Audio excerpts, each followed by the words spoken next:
Namaste, everybody, and welcome to another class on Srimad Bhagavad Gita. Today, we will research. Actually, we are going into the core of Karma Yoga. I'm going to read out five verses today, and these five verses are the crux of Karma Yoga. And let me start. What is action? What is inaction? Which deludes even the poets? I shall teach you, knowing which you can achieve liberation from that which is inappropriate. Also, should be known of action, as should be known prohibited action and knowledge of inaction, because action is deep. I'd like you all to pay attention to the last uh, four words because action is deep. That is, Gahana, karmano, gatihi. He who perceives action in inaction and inaction in action is wise among men and in complete union of all action. This is another very important verse. Perception of action in inaction and inaction in action. Now, this is something that we need to reflect upon and discuss. He who starts all undertaking without desire of or expectation, whose actions have been tempered in the fire of knowledge, is called a wise scholar. He who has abandoned fruits of effort is ever content and not dependent on anything. When engaged in action, truly he does nothing. Again, look at the last four words. Truly he does nothing. Let's now look at the discussion points of today. What is karma? Types of karma, that is karma, akarma, vikarma, classification of karma, sanchita karma, agami karma, prarabdha karma, and samasti karma, the meaning of gahana, karmano, gatihi, and then what are the input qualities that we need in order to reduce debt. Now, when I say debt, we have to also understand that when Sri Krishna talks about karma, he does not really talk about karma as a consequence. He talks about karma in terms of the debt created by the action. So this is one thing that continuously befuddles all of us. That is that karma is action. No, karma is not the action. Karma is the debt generated by action.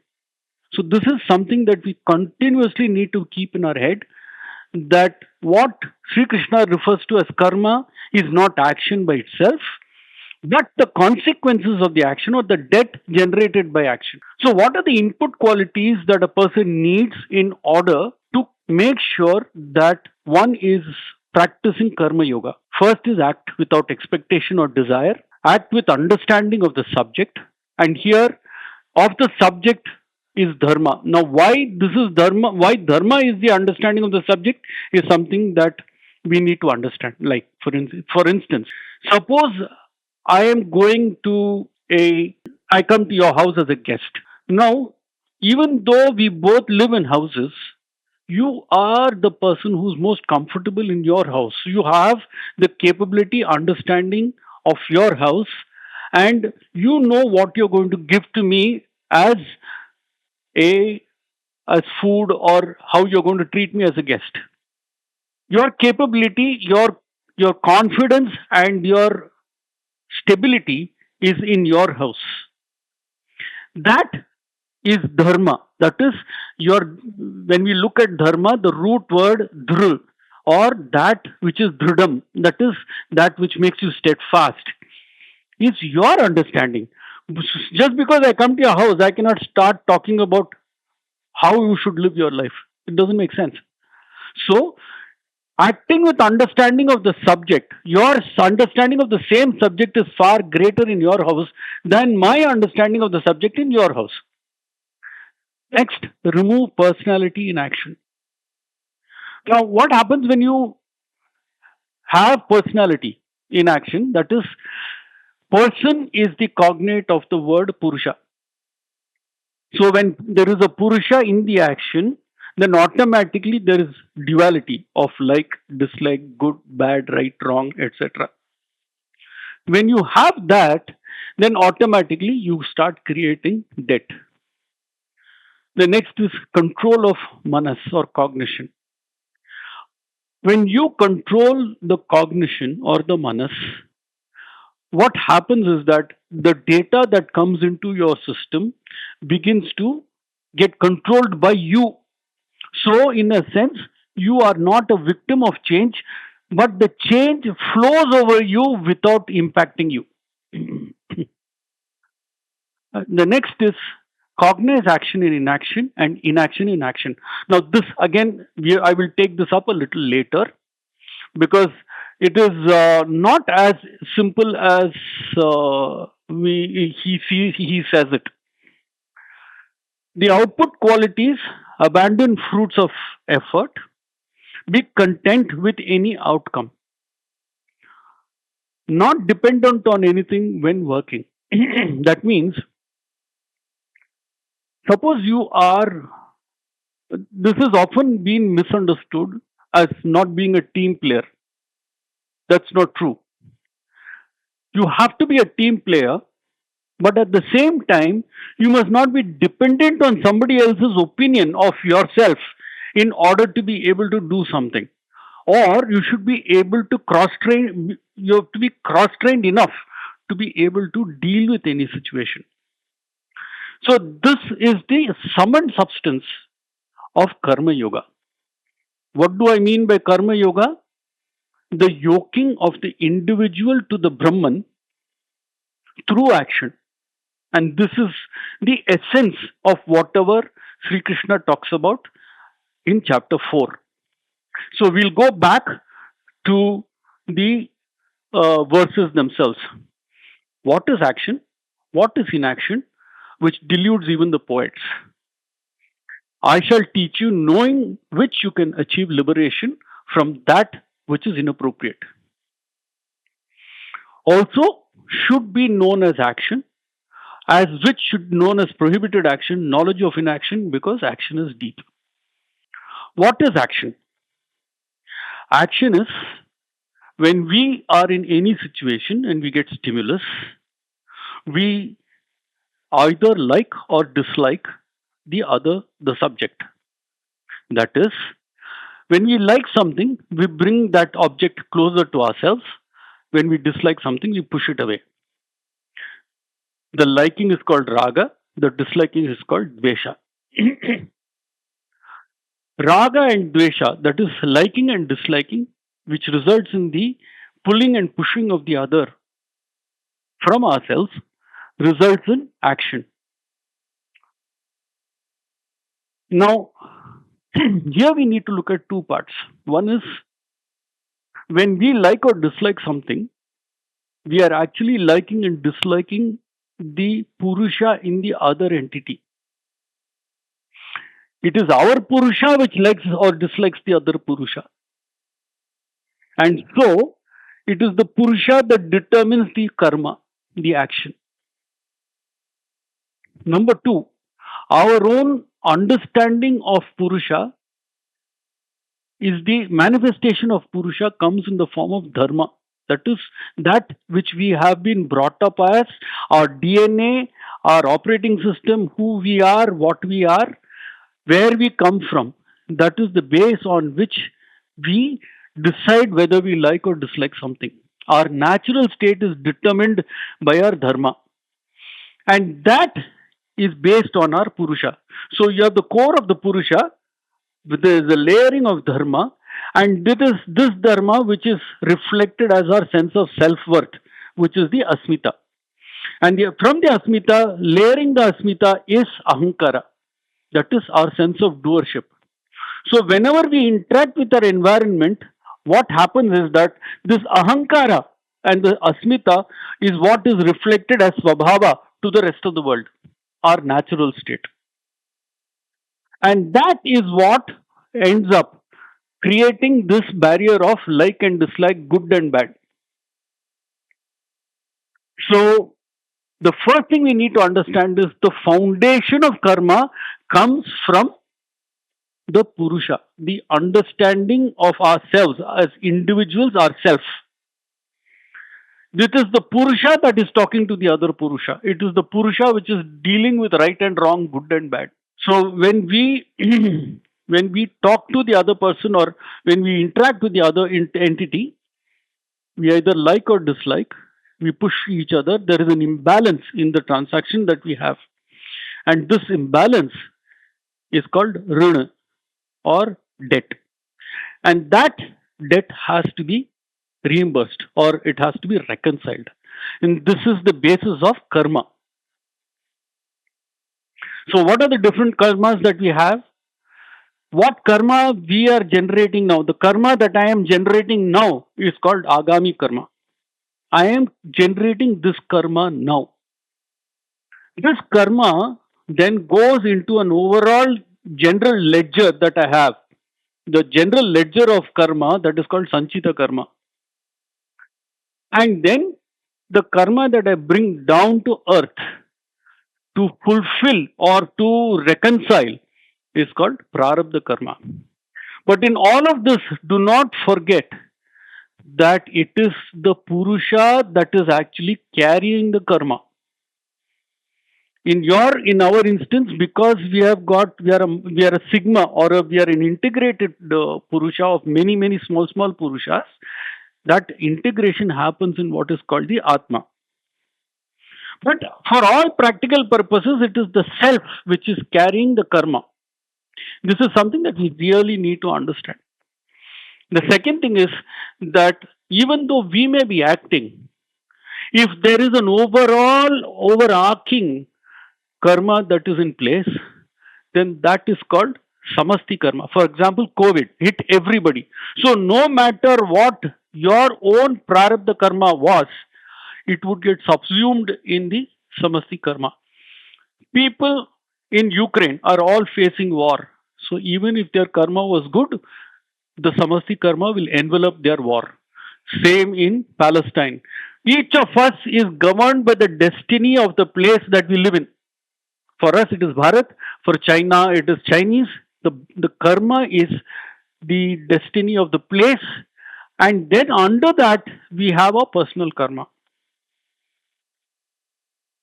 Now, let us look at this particular slide. What am I trying to say here? I have already spoken about the first two, three, that which is raga, where we bring it in and we push each other out, and that creates karma. But it is also important for us to understand that sometimes the relationship that we have with other entities is far more subtle.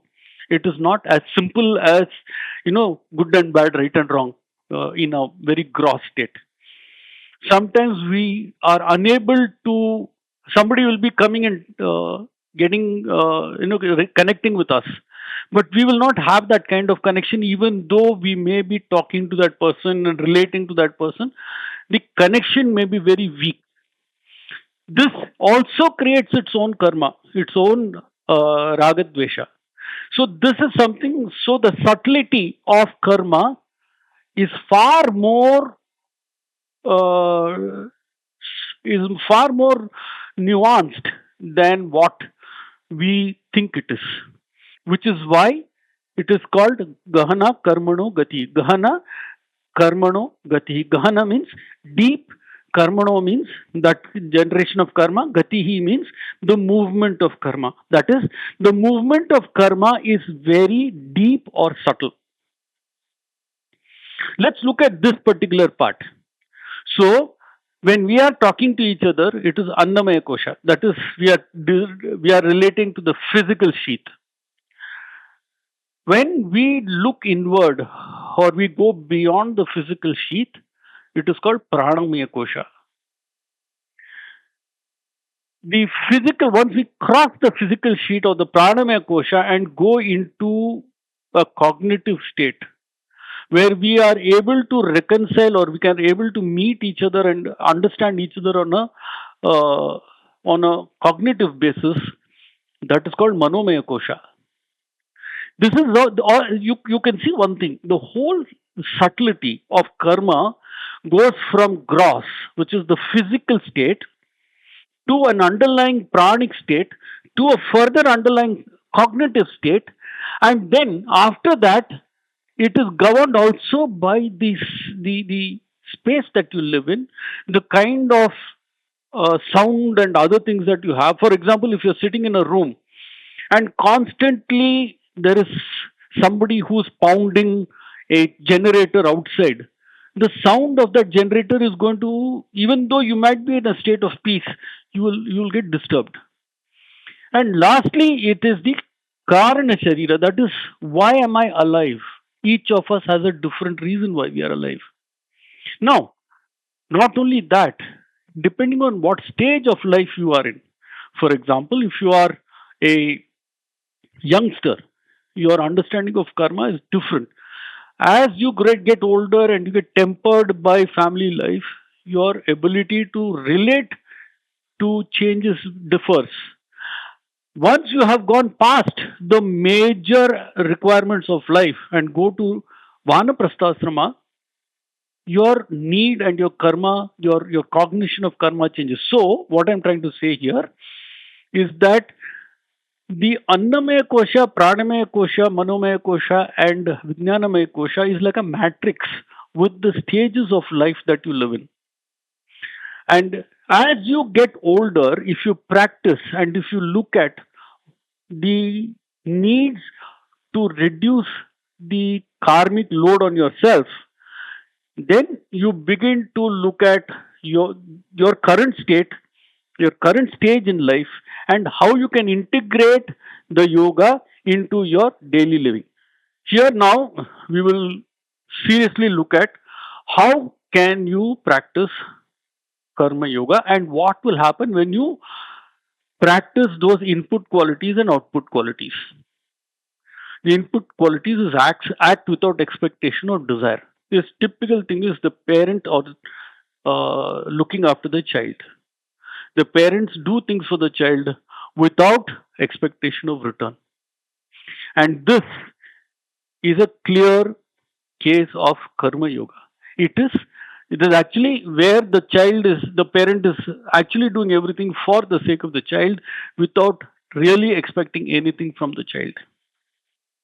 The second thing is act with understanding of the subject. To understand the subject, one therefore must ensure that one does not engage in a subject that the person does not understand.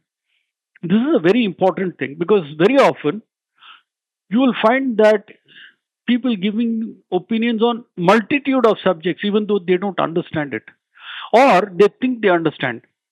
For example, food is a very standard thing. Everybody eats food, everybody knows food. But no, when a person is a person who has lived his life with food talks about food, he is talking at a very different kosha. It could be at a manomaya kosha or an anandamaya kosha, you, while you will be at a annamaya kosha.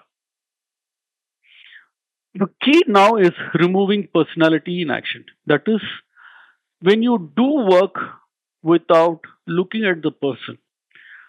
For example, if you say you're an idiot, you made it personal. However, if you were to say, Arey, I think this thing can be done in this manner, the individual has been removed from the action. When the individual is removed from the action, automatically the other person does not experience karma. He thinks that something has to be done, but that does not become personal. Control the manas. That is, this is actually a practice. Each of our senses, sight, sound, touch, when the stimulus comes to us, if we can diffuse and not make it personal. Now, when I'm speaking with you, if the way I speak to you is without making it, is without my personality getting involved into it, then what happens is that there is no karma that is generated. If there is no karma, if there is no personality, there is no karma, there is no generation of debt, so the person is in a state of yoga. Now, this is the most difficult, cognizing action in inaction and inaction in action. That means you have to be still within yourself. That is, even though there is sound around you, you are silent inside. Even though you are acting, You're still inside. So you are inert when you act.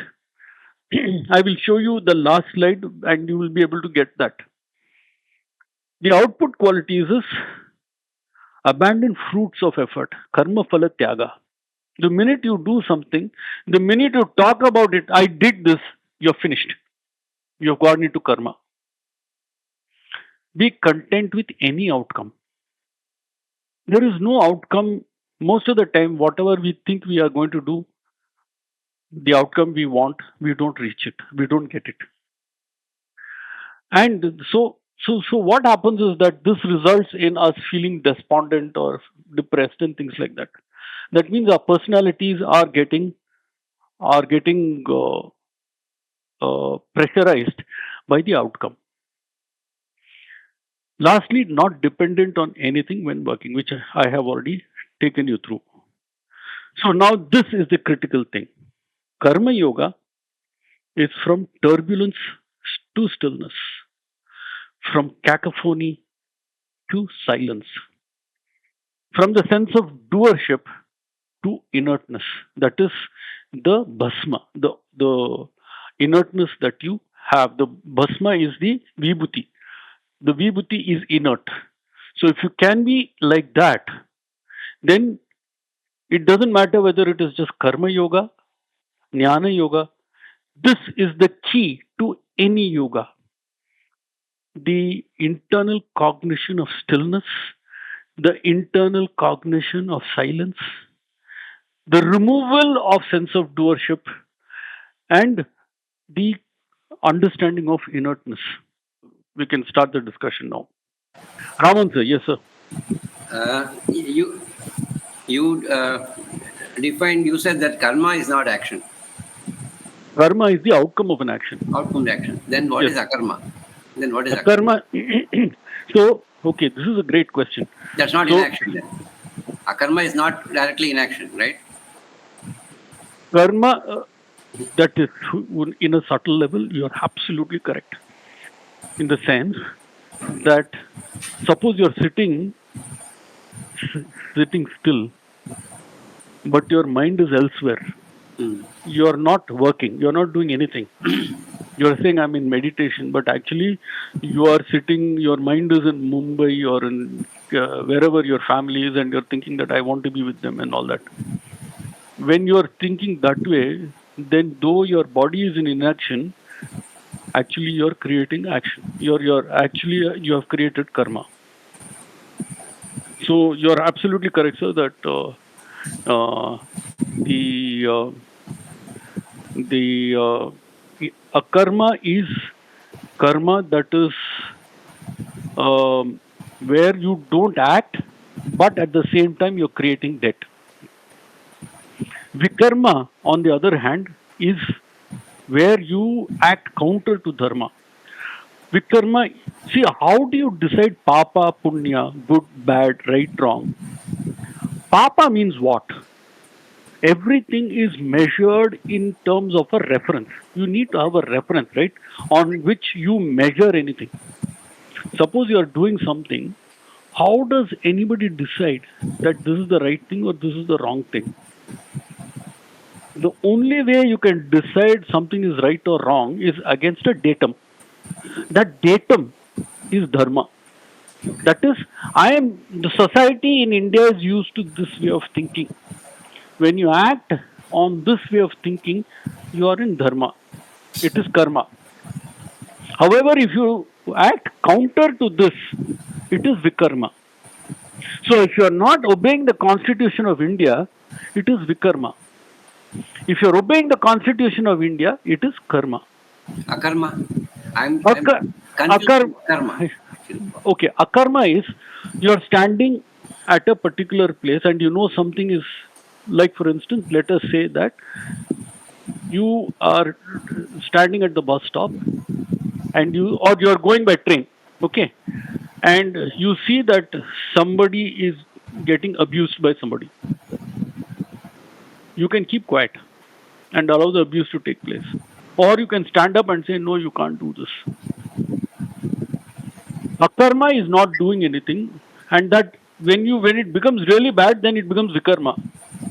Because as a citizen, you have the right to remain silent also. It is not incorrect. But at some point, the sense of humanity, where as a human being you are supposed to intervene, it does not happen. That akarma then becomes vikarma. So akarma also generates runa. Yeah. Because at the end of the day, something is happening, isn't it? That is why he calls about inaction in action. That is, the inaction is not about.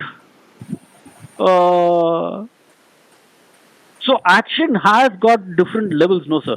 One is the physical level, then you have the pranic level, then you have the manomaya kosha, then you have the vijnanamaya kosha. So if you are quiet in all these, when there is no akarma here, when there is the quietitude is in all these 4, 5 levels, then automatically you are in a state of yoga because your purusha is not involved. But the minute you start if it starts going all over, the consciousness is moving to this and that, then what happens is that you have created an attachment. No, sir. There is an attachment that is created. When there is attachment, suppose you're angry with somebody. The gardener was supposed to come to your house. He promised to come. The person didn't turn up, and you're going to get guests next day. Or let us say the milkman was supposed to come and deliver 3 liters of milk to your house, and it has not come. Suddenly, there's no milk, and guests have come. You might not say it, but you're going to get angry with the milkman for not coming and giving you the milk. That is, you've created a runa, no sir. There is a dresham that has created, right? So both karma and akarma, both are action only. Yes. Yes. Because I used to think that karma means action, akarma is inaction. No, both No, are no, action. no, no. Both are not the action. The Because runa the runa, in vikarma also runa is created. All three. yes, because it is a purusha that is involved. It is not just the action, no sir. And it has to be at different levels. See, we cannot. We often say that it is only what you see is what you get. It is not the physical plane. It is not the material plane. Yoga is a cognitive process. Because if you have to recognize the soul, the atma, you have to understand the purusha. Okay. If you have to understand the purusha, you have to slowly allow that permeation, or from annamaya kosha to pranamaya kosha to manomaya kosha to vijnanamaya kosha. Okay, very nice. Yes. Okay, that's good. Nice. Anybody else? So sometimes you are quiet and you know that is not right. Then there also you have that because you have closed your sense organs to adharma. Yes. See, madam, let us say that you are in class. Okay, you are teaching children. This is the most difficult way of doing things. Actually, a teacher's job is the most difficult, but the most important of all the activities in society. Sometimes you have to speak. Sometimes you should know that you have to keep quiet, because sometimes when you open your mouth and say something, that impact has got does more damage than the other way around. So in both cases, if you speak when you should be silent, and if you're silent when you should be speaking, you are creating debt. Now, as a teacher, sometimes there are some children whom you will like a little more. There will be some children whom you will like a little less. Obviously, the children who contribute to the class more will be preferred. But at the same time, it becomes very critical that you also step back and view every child as equal, which is very difficult for a teacher or a manager. When we are managing people, especially in an environment where profitability and other things become very critical, the person who is contributing will automatically become somebody you like more. So, that's why he says Gahana, karmano, gatihi. It happens even without you recognizing it, which is why practice becomes so important, because then you sensitivity to what is happening to me, your prajna, my vijnana, that is my situational awareness, has to be very high. So I'm able to catch myself when I'm being a little favorite, when I'm treating a child with a little more affection than normal. You get what I'm saying? Absolutely. It happens to all of us. Somebody who is contributing to us, making our life easier, will automatically become closer to us. But it is incumbent on us to treat people with equality. It's what he calls dvandva, without raga dvesha, and that's Is that very is difficult. that is that called karma sannyasi? Is it like that? Yes, that is karma sannyasa yoga. Okay. Okay, sir. Thank you. Anybody else? Sir, I was just thinking that um, in today's context, if you they say if you do not encourage someone, you are not incentivizing the entire class to do better, and even the ones who are not ones who are not participating or contributing to do better. So the teacher is kind of forced to give recognition to those who are contributing initially, because there is a danger that if nothing is done to them, it becomes a karma sannyasi. The ones who are trying to come out and talk and all that, they'll also stop doing it. No use, because I'm not going. So he, in order to encourage them to come with answers or questions or anything, or to even acknowledge their effort that student would have done, if he talks or engages with them more than the one who is not doing, then that karma sannyasi thing does not happen. Let's put it this way, no, madam. Suppose you are in class.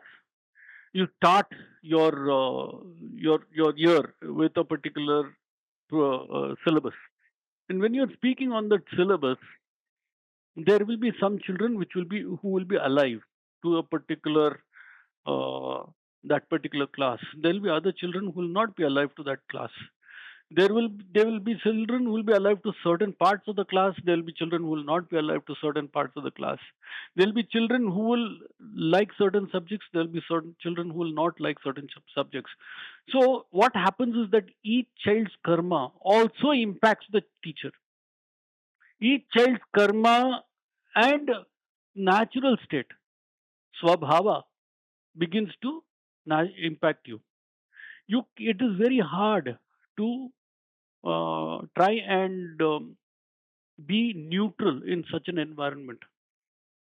So the only way you can do is to try and be above board, transparent in the way you discuss whatever you do with children.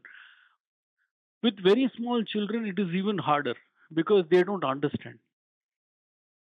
They will say this teacher likes this child and this teacher doesn't like this child. You can't run away from it, even though you might try.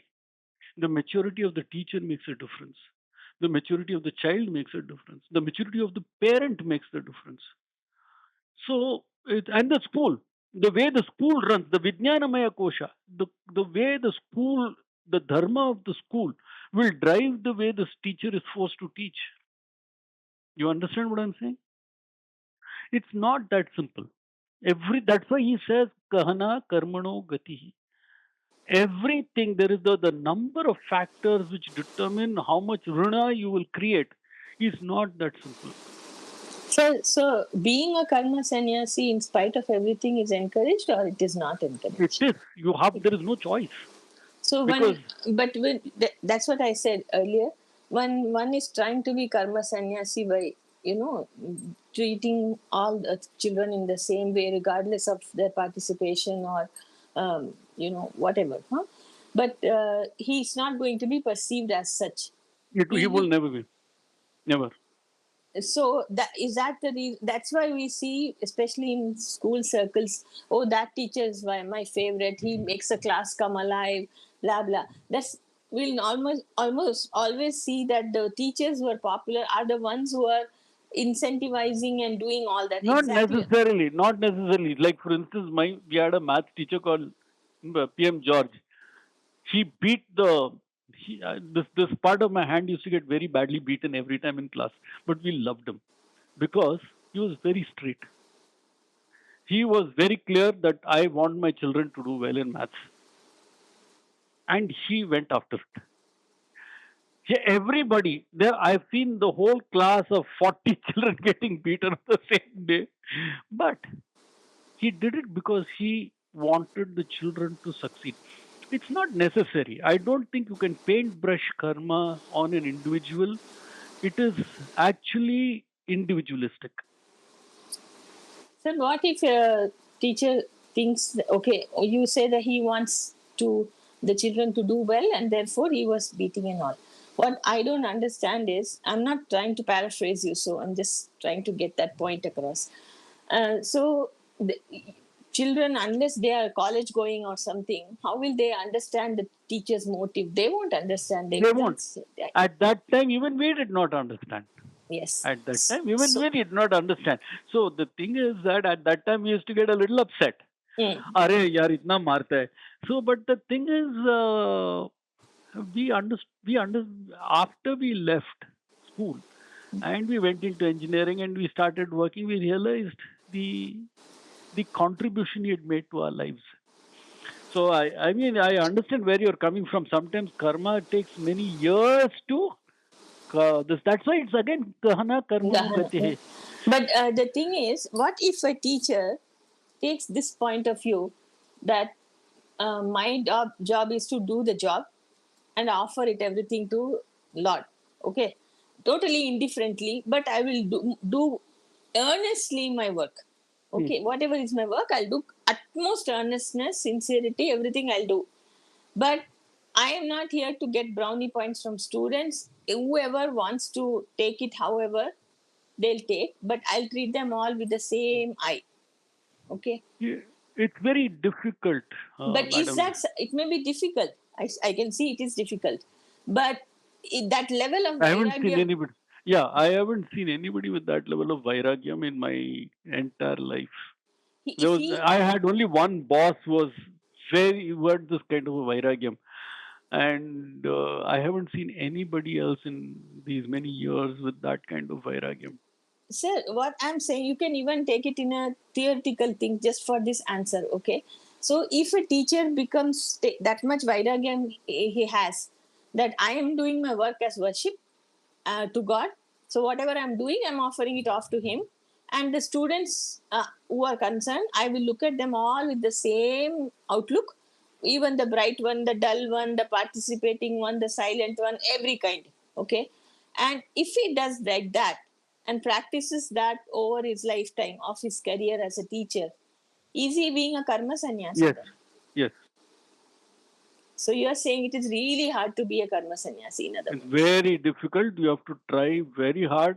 Most importantly, you have to be aware. You have to be self-aware Yes.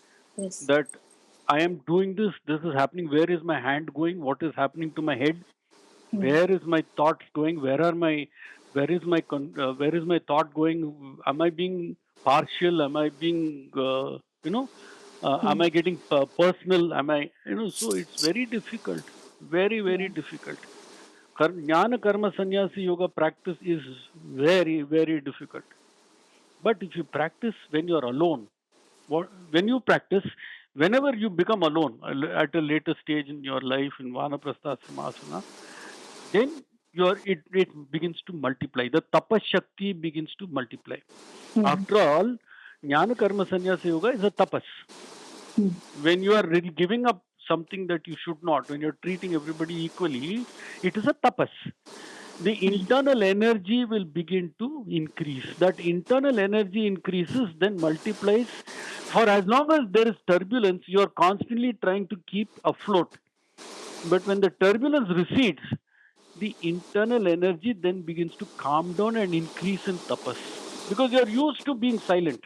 You're used to being silent inside. That's what he says, action in inaction, in inaction in action. No? Yeah. So this is a lifelong thing. That means it's a lifelong effort, isn't it? Yes, yes. And that Now, is, yeah. even when I'm talking to you, I'm practicing it. I'm not Yeah. able to do it. I'm practicing even now. When Yes. I'm talking to you, I'm trying to practice it.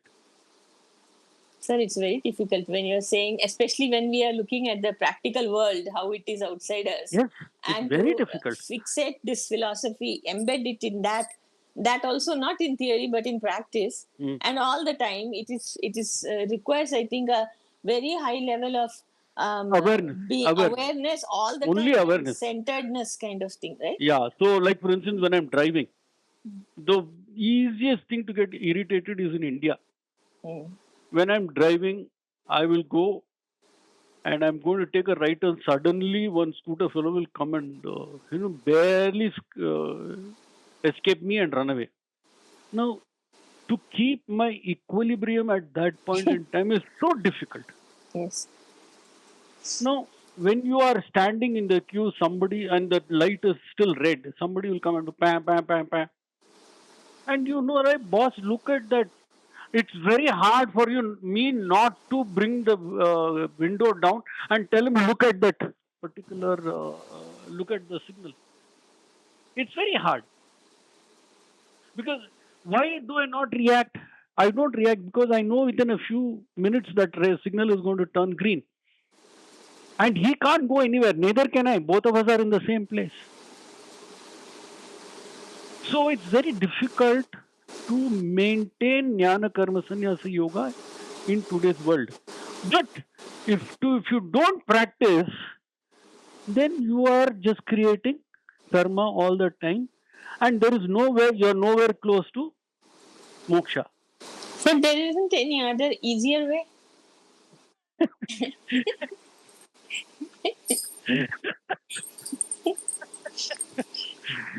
What do It's you so want? daunting to hear all. When we are hearing only, it is so daunting, right?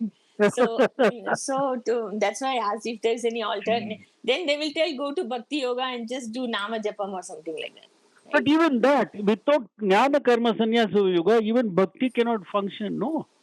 Suppose you get angry, what is the use of being bhakti? That awareness is still required. You still need to remove the personality from the problem. Yes. So with jnana karma sannyasa yoga is the base on which you will build bhakti yoga. It is the base on which you will build jnana yoga. Because if you are not calm within yourself, if you are not at peace within yourself, what will you do elsewhere? How will you be able to solve other problems? So actually, it is Gahana karma gati. Gahana karmano gatihi. So the Gahana only way karma. you can do it is by being a lotus in a pond. See, the lotus is in the pond. It gets things get thrown at it, but it falls off it. It does not get affected by the kachara that is thrown at it. That is very difficult. You have to be like a lotus in a pond. This is what Ramakrishna also used to say. Be a lotus in a pond. Later on, Sri Krishna says it in Bhagavad Gita also. Be a lotus in a pond.